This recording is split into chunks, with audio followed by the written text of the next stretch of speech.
I've got a question. Go. Is a player averaging a near 30-point triple-double worthy of an MVP? What about a player having one of the greatest defensive seasons of all time? Or how about a player averaging 34 points who put up It's a lot easier now because I think, well, it might be anyways, because Luka's got 64 games and Wemby got 64 games, so both of them don't qualify.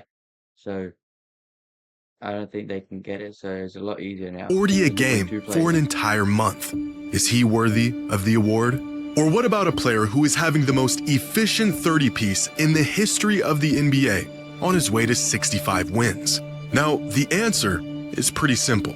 All of these seasons are worthy of an MVP. But what if all of these seasons are happening at the same time? 4 players, 4 legitimate cases being made, and only one award. Who should be the NBA's most valuable player this season? Well, that depends on who you ask and what they value. My opinion, Shay's winning it again. Today's video is sponsored by you can phase.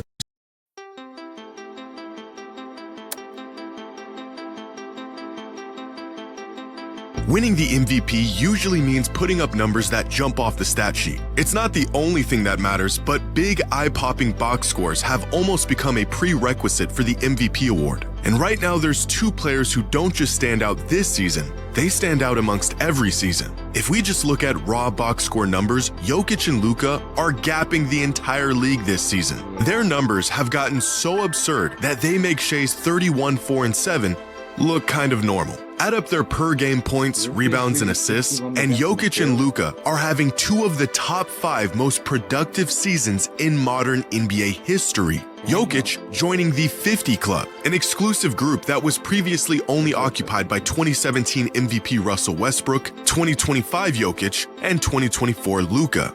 But if sheer numbers alone guaranteed a player an MVP, then Jokic would have won the award in 2025, and Luka would have won it in 2024. So would James Harden in 2019, Luka again in 2023, and LeBron in 2018. As box score numbers continue to climb across the NBA, so does the frequency of these historically significant seasons. In fact, 17 of the last 20 most productive seasons in modern NBA history have all came in just the last 8 years. Seasons like this, that were once not only warrant of an MVP, but were historic milestones, are now becoming an annual occasion for players like Jokic, Luka, and Giannis. And the more often we see these shockingly large numbers, the more the shock wears off. It wasn't long ago when averaging a triple-double all but guaranteed Russell Westbrook an MVP as a 6 seed. But in today's NBA, averaging a near 30-point triple-double might not even land you in the top 3 spots for the MVP. Unlike other superstars around the league who fill the stat sheet with historic volume, Shai Gilgeous-Alexander has maintained his spot as the MVP favorite with a season of record-breaking efficiency and consistency, all while spearheading the best team in the league. According to ESPN's Wemby averaging 24, 11, 3 blocks in under 30 minutes is insane. Like, that is ridiculous. net point stat, Shai has only had 5 bad games all season. In fact, there has only been one season in the history of the league where a guard was more efficient than Shai at scoring the ball while averaging at least 30 a game. And it was by the greatest shooter of all time, having the greatest season of his career. But to say Shai has simply been efficient this season would be an understatement. So far this season, Shai is scoring 1.6 points every time he shoots the ball.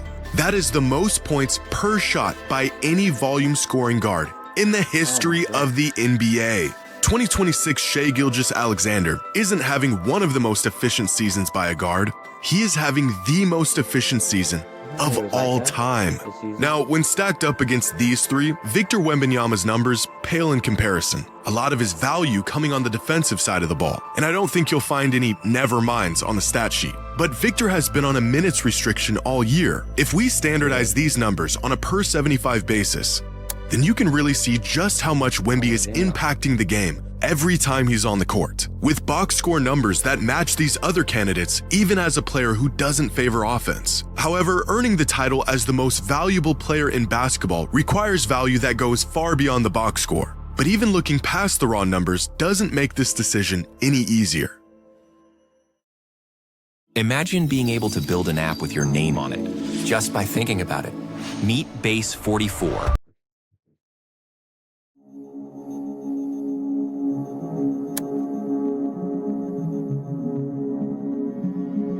Who is the most valuable player this season? That depends on what you value. In terms of estimated plus-minus, it is Shea, who not only has a lead on the rest of the league, he has the third highest single-season EPM of any player this century, only trailing 2019 MVP James Harden and 2016. Why is Ty Jerome up there? How is he up there? Shea, Wemby, Jokic, Giannis, Kawhi, Luka, Ty Jerome. MVP Steph Curry. If we look at crafted plus minus, it's Nikola Jokic who reigns as the best player in the league this season, followed by Wemby and Shea. And if we look at daily plus minus, it is Jokic once again who tops the league with a sizable lead on everyone else. If these all-in-one advanced metrics told us everything, Nikola Jokic would be walking away this season with his fourth MVP. Fortunately for the rest of the field, the value a player provides for his team cannot be boiled down to one simple number. According to preseason odds, here are the projected number of wins each team was expected to finish with this season. Now, these projections can be off for a number of reasons. Teams dealing with injuries, unexpected leaps from young players, and of course the individual impact of an MVP-level player. Coming into the season, the Denver Nuggets were projected to win 54 games. Right now, they are on pace for about 52. The Thunder were projected to finish with about 63 wins, a total they're on pace to surpass by 2 wins. The Lakers were projected to win 47 games, and they're currently on pace for 53. But it is the Spurs who have completely blown away expectations this season. Preseason odds had them winning 45 games this year. They are currently on pace for 62 wins, exceeding projections. Did they get 62 wins? What? Hold on.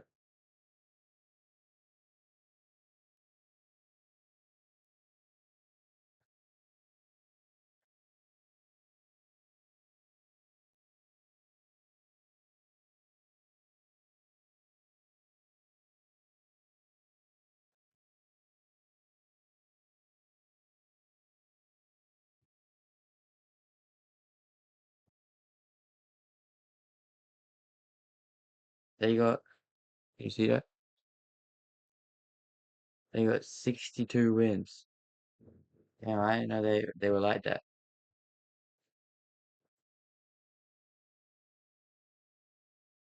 By 17 wins. If you're looking for who provides the most value, it might be the guy who's transformed the Spurs from playoff hopefuls. I thought it was saying when they had 45 wins. Not at the start of the season, never mind. Into title contenders. But looking at the MVP from this angle assigns individual value to team success. And as we all know, despite the MVP being an individual award, more often than not, the perception of a player's value is heavily influenced by the success of their team. After all, if you are truly the most valuable player in basketball, you should be elevating your team to title contention. But rather than looking at team success, let's look at the individual impact these players have on their team. Dunks and Threes has a metric called estimated wins that takes the quality of play from any given player plus the minutes they've played throughout the season to get the estimated number of wins they've contributed to their team's total. Our 4 MVP candidates being the top 4 players in the league this season in estimated wins with 13.8, 14.6, 16, and 18. Nikola Jokic is solely responsible for a third of the Nuggets' wins. But it is Shai Gilgeous-Alexander who has contributed the most wins to his team this season. But arguably the most accurate way to assess a player's value is to measure how well their team performs when they're on the court versus when they're off the court. How much does a player's... This ain't good for the Nuggets. Didn't they go better with Jokic off than when he was on? presence directly impact their team? Here are the top 30 players in the league this season and their team's net rating when they're off the court. From the Celtics, who are firing on all cylinders even without Jaylen Brown on the court this season, to the Jazz, who are on the verge of relegation without Laurie. See, that's why Jaylen Brown ain't that good this season. I've been telling, like, he's just inefficient. That's what I'm saying. Like, he's inefficient. He ain't that good. Markkanen on the court. And now here is the effect these stars have on their team when they're on the court. With the four most impactful players in the league this season being Kawhi, Jokic, Giannis, and Wemby with the highest net on-off in the entire league of plus 17. This means the Spurs are 17 points better per 100 possessions with Wemby on the court. But this stat also reveals another key factor in the MVP race. We often judge a player's impact on They go from nothing, pretty much, 0 net rating to the highest.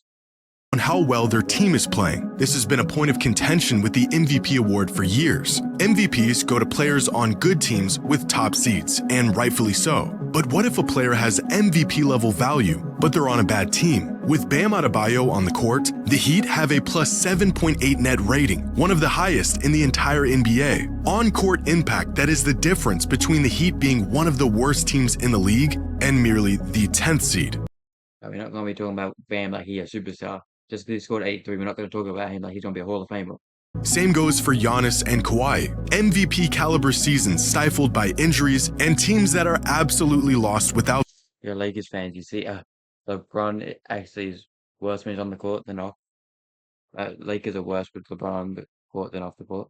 Them. Purely looking at a team's results, like Still a great player though, no hate to him. Wins or seeding, ignores how great some of these players have to play just to keep their team competitive. With that being said, the MVP award has always valued turning good teams into great teams over turning bad teams into average teams. And with that being the case, here are our 4 MVP frontrunners and the impact they are having on their teams. If you're looking for a player who impacts the game more than anyone else while pushing their team into great territory, Austin Reeves is better than Luka with net rating, only based off that.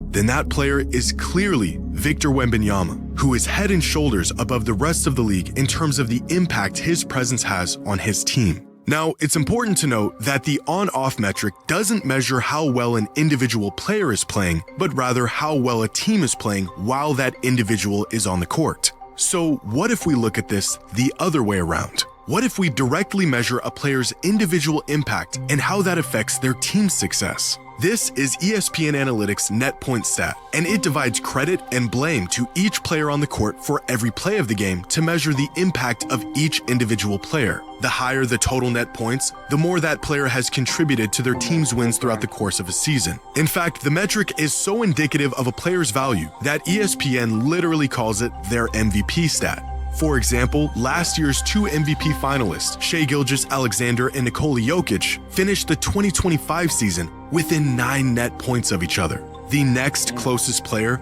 was Tyrese Halliburton, with about half as many. Oh my If you god. Yeah, I didn't realize that's how different it was. Oh my god. want to know why last year's MVP race was so historic and so close? Well, you're looking at it. But this year, the results of an entire season of, well, Darius Garland. My GOAT, Darius Garland, 14. Could just be because who he was playing with, but no. He my GOAT. you're looking at it. But this year, the results of an entire season of basketball have turned out much different. There's no race in this MVP stat. There's no back and forth at the top of the leaderboard. There's no battle for the number 1 spot.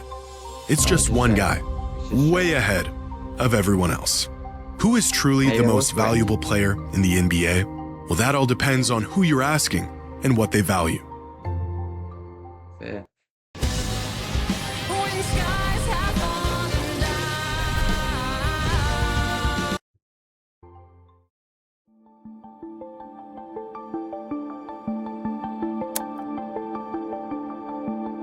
With just a couple weeks left in the season, the MVP race has become so close that there is no clear consensus on who the actual most valuable player in the league is. One source will say it's Luka, another will say it's Wemby, and another will tell you it's Shai. According to Basketball Reference's MVP tracker, it is Nikola Jokic who has a firm grasp on the top spot with a 60% chance of winning the MVP. Ask the fans who they think should be the MVP, and you'll get a completely different answer. A couple weeks ago, NBA Central on Twitter asked fans who is the NBA's most valuable player, the options being Shai, Luka, Wemby, or Jaylen Brown. Within days, nearly 76,000 fans casted their votes, and running away with over 62% of all the votes as the clear winner was Luka Doncic. The result of a late season surge by Luka. That's recency bias right there. He had one good month.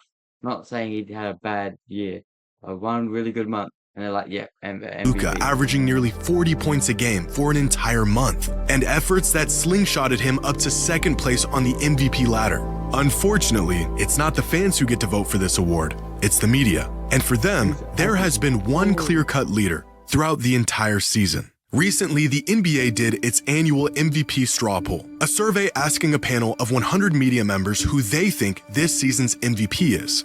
The results? Finishing in 5th was Luka Doncic, who received 0 first-place votes. In 4th was Victor Wembanyama. In 3rd was Cade Cunningham. In 2nd was Nikola Jokic. And with a resounding 78 of the 100 first-place votes was Shai Gilgeous-Alexander. Now, this poll was conducted back on February 20th, 2 full months before the end of the season, and a lot can and has changed over that time. But in 2025, the same media straw poll was conducted around the same time, and they accurately picked the MVP last season. They also accurately picked the MVP in 2024, and in 2023, and in 2022, and in every 2024, and in 20. Kinda. It's by 2 points. Jokic had more first points. 2023 and in 2022 and in every single season since the introduction of this mid-season MVP poll in 2016. Over the course of the entire season, 9 Shai's winning MVP. different players have slid in and out of the MVP leaderboard, from Luka and Cade to Brunson and Jaylen Brown. But the first half of the season was all Nikola Jokic, dominating the #1 spot for 10 consecutive weeks. It wasn't until an injury sidelined him for a month when Shai Gilgeous-Alexander snagged the top spot and held on to it in what some people described as a runaway victory. At least it was, up until last week, when for the first time in his young career, Victor Wembanyama grabbed the top spot as the MVP frontrunner, the biggest catalyst in Victor's climb to the See, I don't know. I feel like there's a lot of there's a defensive player of the year for a reason.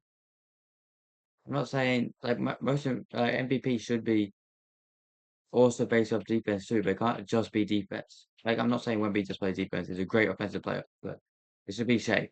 He does amazing offense, one of the best in the league, and a great defender too. The #1 spot, not necessarily being his play on the court, which has been strong and consistent throughout the entire season. It's what he said off the court. 3 arguments. My first one would be that defense is 50% of the game and that it is undervalued. So far in the MVP race, I believe I'm the most impactful player defensively in the league. Second argument would be we almost swept OKC in the season and we dominated them. My third argument would be that offense impact is not just sports. Immediately after this interview, Wemby's odds to win MVP shot up from plus 1,900 This is what happened last year with Draymond Green started talking about, I should be defensive player of the year. He still didn't get it.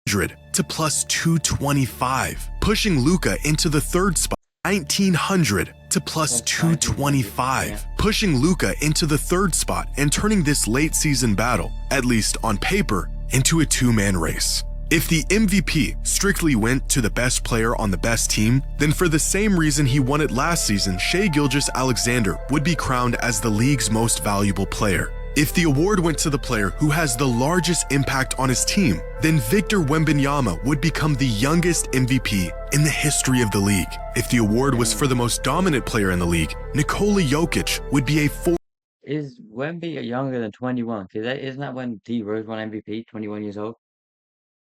4-time MVP by the end of the season. And if the fans had a say in it, Luka Doncic would be walking away as the league's most valuable player. With 2 weeks left in the season, the MVP race has grown closer than it's ever been. And with 4 players who all have a legitimate case for the award, only one can earn the title as the NBA's most valuable player.